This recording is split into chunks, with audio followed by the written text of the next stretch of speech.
The Sri Lankan President Ranil Wickremesinghe is in Delhi. Delhi and Colombo talk economy, energy and regional security. That's one of our top stories on India Global. Our newsmaker on the show, Odile Renaud-Basso, President of the European Bank for Reconstruction and Development, tells NDTV that India is doing a great job in bringing together people for G20. The United Nations lauds India's poverty alleviation progress, says a whopping 415 million people have moved out of poverty within 15 years. We will bring you a special interview on this as well. Russia conducts drills in the Black Sea a few days after pulling out of the key grain deal that allowed the safe shipment of Ukrainian grain through its ports in the Black Sea.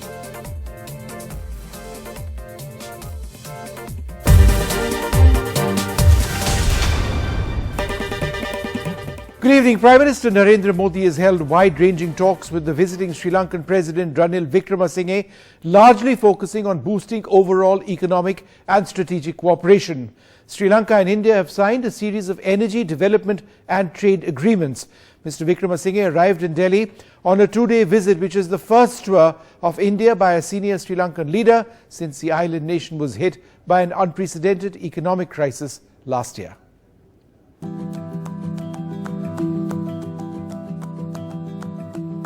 Sri Lankan President Ranil Wickremesinghe's first visit to India after taking charge as president amidst the worst economic crisis that India's island neighbour has seen. India lent a helping hand through those trying times, and this visit set the stage for deepening historical ties. पिछला एक वर्ष श्रीलंका के लोगों के लिए चुनौतियों से भरा रहा है। एक निकटतम मित्र होने के नाते हमेशा की तरह हम इस संकट के काल में भी श्रीलंका के लोगों के साथ कंधे से कंधा मिलाकर खड़े रहे। My visit to India has provided an opportunity to review our bilateral relationship, leverage the strength of geographical and civilization links, reinforce trust and confidence for our future prosperity in the modern world. A vision document for economic partnership has been adopted, covering ground from maritime, air, energy cooperation to people-to-people connectivity. The goal is to boost cooperation in sectors like tourism, power, trade, higher education and skill development. The development of Trincomalee as an energy hub with the support of India is a crucial step towards Sri Lanka's goal to evaluate Trincomalee as a hub for industry and other economic activities. Prime Minister Modi and I believe that the construction of a multi-project petroleum pipeline from southern part of India to Sri Lanka will ensure an affordable and reliable supply of energy resources to Sri Lanka. A passenger ferry service between Nagapattinam in Tamil Nadu and Kanke Santurai in Sri Lanka has been launched. Another agreement to launch UPI in Sri Lanka has been inked. The fishermen issue as well as implementation of the 13th Amendment also figured prominently in the talks between the two leaders. हम आशा करते हैं कि श्रीलंका सरकार तमिलों की आकांक्षाओं को पूरा करेगी, समानता, न्याय और शांति के लिए पुनर्निर्माण की प्रक्रिया को आगे बढ़ाएगी। 13वें संशोधन का इम्प्लीमेंटेशन और प्रोविंशियल काउंसिल इलेक्शंस कराने की अपनी प्रतिबद्धता को पूर्ण करेगी और श्रीलंका के तमिल समुदाय के लिए रिस्पेक्ट और डिग्निटी की जिंदगी सुनिश्चित करेगी। President Ranil Wickremesinghe's delegation includes two Sri Lankan Tamil ministers, clearly ironing out long-lasting issues and boosting economic cooperation to counter China's growing footprint is the agenda of the day. With Arvind Gunasekhar, Gargi Rawat for NDTV. The Water Resources Minister of Sri Lanka speaking to my colleague Arvind Gunasekhar. But the visit of Ranil Wickremesinghe all critical because of the close ties between both nations. What are the important issues that were discussed in this bilateral meeting between Sri Lanka and India? This year happens to be the 200th anniversary of the Tamils who had gone as indentured labour from India to Sri Lanka. So given that, I think being part of that very community, it made us feel very happy that Prime Minister Modi was able to recognize it, and not just recognize it, he had also assured us, I think, about 750 million rupees. So coming to this contentious issue, which Prime Minister also stressed upon, that the 13th Amendment, and you being part of the Tamil community, is there any time frame that President Ranil Wickremesinghe has thought about implementing this 13th Amendment? The 13th Amendment in its essence is not racial based. It's not based on Tamil, Sinhala, Muslim. At the end of the day, 13th Amendment was an instrument of democracy provided to us to end the ethnic conflict. Now, implementing the 13th Amendment, the simple question is, would it prevent ethnic conflict? It definitely would, which is why we all are trying to implement the 13th Amendment, which is an existing law in the country. People need to understand that the 13th Amendment will enable autonomy for all provinces. It will give all provinces independence. And the President, in his right, he has given his proposal on the 13th Amendment to the parties in the North and East. And this was brought up with the President as well, and he's soon going to have a party leaders meeting where he's going to submit this proposal. Also on this, another issue between Tamil community, especially from Tamil Nadu, between Tamil Nadu and Sri Lanka on this Indian fisherman issue. So was this something that your party will also be trying to find a solution? We are trying to make sure there is a smooth working model between fishermen of both countries. It's not just that, one particular community we're worried about. At the end of the day, when there are two communities which their livelihood is based on a common ground, there has to be a mechanism implemented. There will be an intergovernment committee that will take this forward and come with a solution. When we say Sri Lanka and Tamils, people think only about the North and East. People don't think about the upcountry Tamils, who are the reason why there's free education and free healthcare in Sri Lanka right now. They were taken to Sri Lanka as slaves 200 years ago, and this is their 200th anniversary. So what we are suggesting is a very simple thing. At the end of the day, yes, infrastructure, all that comes about. But for us, recognition is extremely important. So there is a community called upcountry Tamils, and they've been subjected to various abuse. I mean, if I may say so, 1948, the entire country got independence. But we lost our independence. Our civic rights were taken away from us.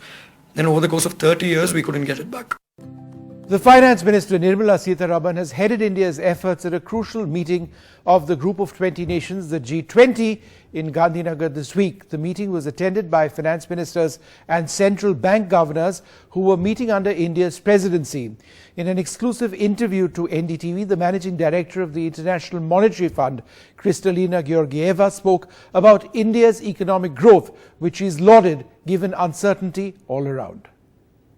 We are in India, so I must start by asking you a question about India. And, in the last time around, the IMF had said that India's 2023 GDP growth, you had projected it at about 5.4%. The actuals achieved last fiscal was about 7%.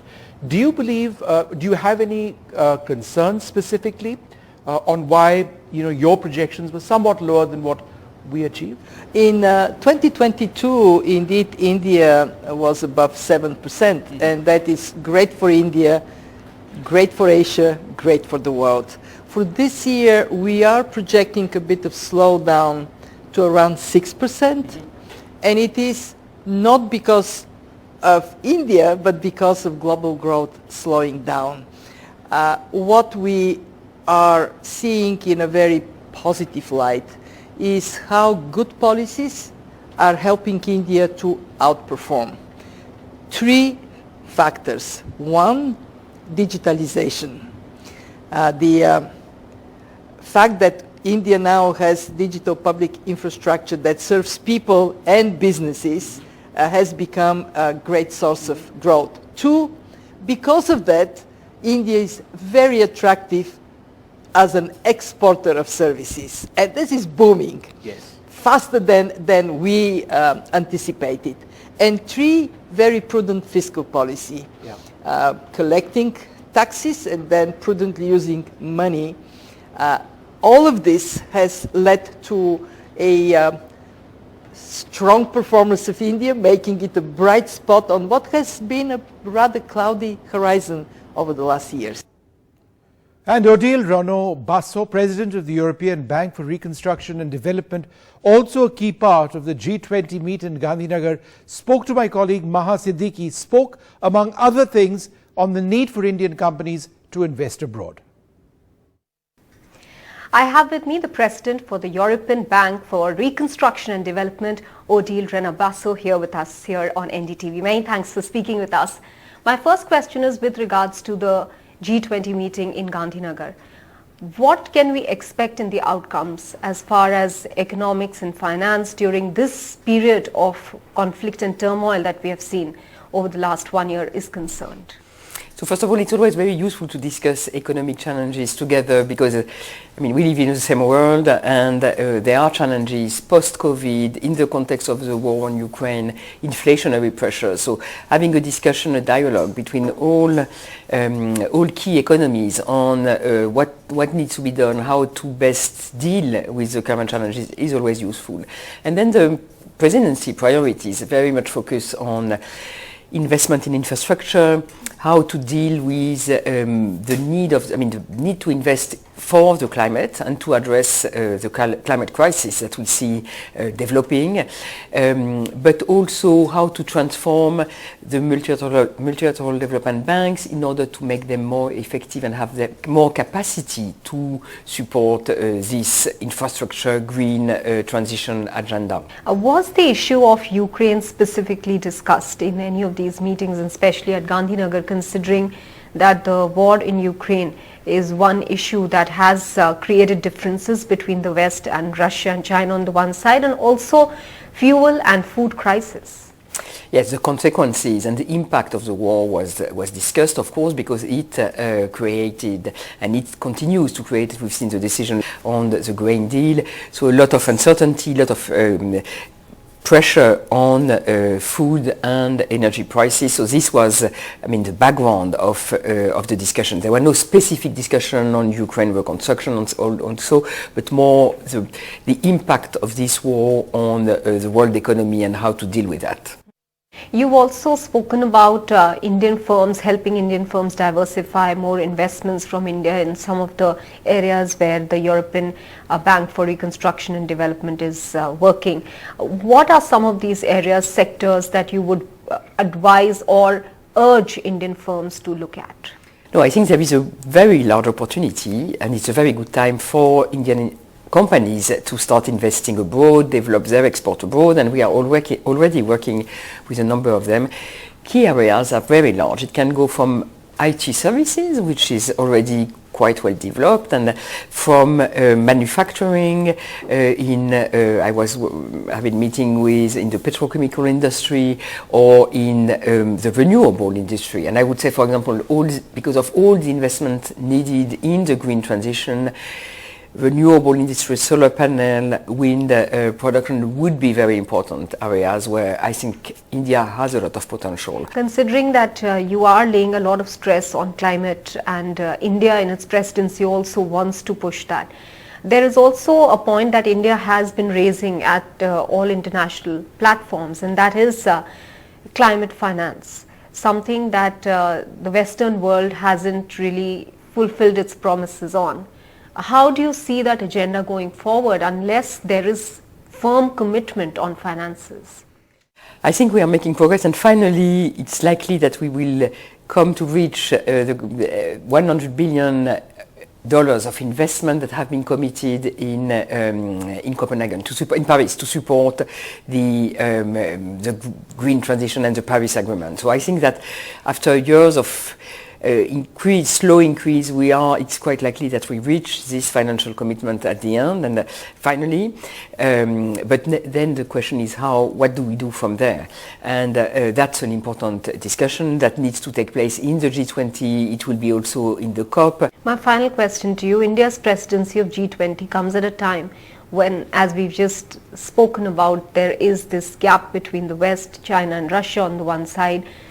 There is an ongoing war in Ukraine. We've just come out of the COVID-19 pandemic. Is India's challenge much bigger than many other countries in the recent past who hosted the G20? It's not an easy time. It was already the case last year. For example, ministers yesterday could not agree to a joint statement. It was a statement by the presidency because of the different position on the war in Ukraine. So it's challenging. I think the presidency is doing a great job to bringing everybody together and to still pursue the agenda and get deliverables, because I think that's very important to continue multilateral discussion, even if the background is difficult. Many thanks for speaking with NDTV. Thank you very much. So the head of the European Bank for Reconstruction and Development speaking to Maha Siddiqui. One of the most remarkable stories for India has been the speed at which we're moving away from poverty for large sections of our society. There's new data from the United Nations system, the UNDP, and also new data from the Niti Aayog. What are the implications now for India going forward? We'll be joined by a very special guest, Shoko Noda, the UNDP resident representative in India. But first, a look at some of the important UNDP numbers in this country that we are talking about, India's poverty alleviation success story. Let's focus on a multi-dimensional poverty index. Now, according to the UNDP, 415 million people have moved out of poverty within a period of 15 years. The data is from 2005, 2006 to 2019, 2021. India is among 25 countries which halved poverty values within 15 years. Now that's the UNDP number, but let's take a look at numbers prepared by the Niti Aayog in a report called the National Multidimensional Poverty Index. It's interesting because it says that there's been a steep decline in the number of multidimensionally poor in India from 24.85 to 14.96 between 2015-16 and 2019-2021. Rural areas have seen the fastest decline in poverty from 32.59% to 19.2%.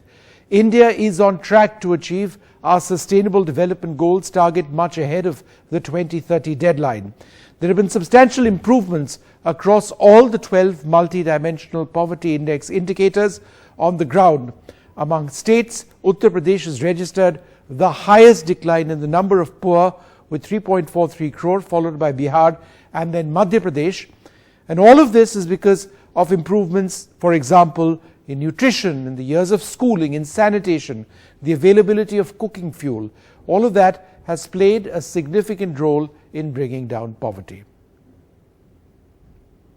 If you look at the data for India, the Niti Aayog data, the significance of rural areas in India seeing the fastest decline in poverty from 32.5% to 19.28%, that is interesting, and it is promising that areas which have been some of the most poor are those areas which are improving.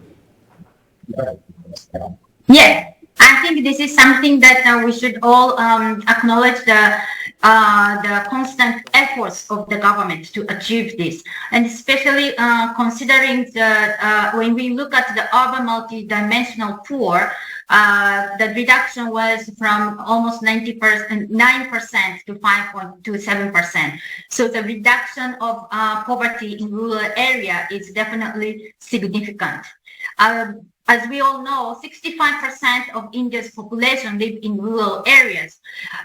So the majority of the poor still live in rural areas, but this is also the trend globally as well as South Asia. And this reduction of poverty is attributed to nutrition, improvement in nutrition, cooking fuel, maternal health, years of schooling, sanitation, drinking water, and electricity. And this also means that we have reduced the inequality. The rural and urban divide is a contributor to India's challenge of inequality. Also, it means that government investment are reaching where they need to have the largest impact. Improvement in human capital in rural areas is another point that we should be looking at. And we also reduced the pressure on urban and rural migration. The link between better nutrition, years in schooling, sanitation and cooking in bringing down poverty, these are some of the areas where India has made remarkable strides. Is the link absolutely direct? Yes, this all had a positive feedback loop that can help break the intergenerational cycle of poverty. And progress in all these indicators have contributed significantly to the decline of MPI values. Sanitation, cooking fuel fell the most from 2015-2016 to 2019 and 2021. And when poor people and communities have access to these essential elements of development, they do become healthier, more capable, and economically and socially empowered.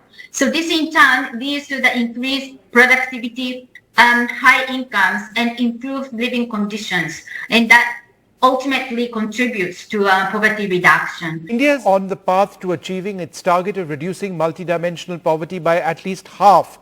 It might actually take place before 2030. What are some of the important steps which have given India the ability to potentially get there? I am quite optimistic and hopeful that India can achieve the target. And it's extremely important that India's commitment to poverty reduction targets the poor policies, and its multi-sectoral approach have contributed to India's remarkable progress on MPI. It's also critical to maintain the focus and leverage the country's well-acknowledged achievement in digital technology to improve the pace and accuracy of public service delivery. Right. And important to use the good data. The report should not, this is not the end, but use this data and then have targeted policies and policymakers to really use this good set of data. Sure. That is very important. A final question to you, ma'am. Access to bank accounts, digital initiatives, electricity, roads. We've got the Pradhan Mantri Gramin Sadak Yojana, just off the top of my head. Are these key enablers to ensure that countless Indians are moving away from poverty? All these mentioned indicators are very, very important enablers for poverty reduction. And I think India is, in a way, ahead because bank accounts or digitalization have improved the household access to benefits under several government schemes and programs, and that directly address poverty. For example, India's JAM Trinity has benefited millions of poor families and enabled better targeting of government subsidies. Bank account plays and continues to play an important role for poor people Sure. to receive credits and act as a long-term saving instrument. Thank you so much indeed for being with us. Thank you very much. A survey by the polling agency Pew has found that most Asian Americans in the US, including Indians, view their ancestral homelands favorably. The only exceptions are Chinese Americans, 35% of whom view China unfavorably. Asian Americans include immigrants as well as people born in the US but tracing their ancestry to India, China, the Philippines, South Korea, Japan and other Asian countries. The Pew survey found that 76% of Indian American adults have a favorable opinion of India. When asked whether they would ever move to India, 33% say they'd like to move back mainly because of lower living costs. The survey found that immigrants who've been in the US for less time are likely to be open to moving back to our country. A quick look now at some of the big international developments. Russia conducts a drill in the Black Sea after pulling out from the grain deal.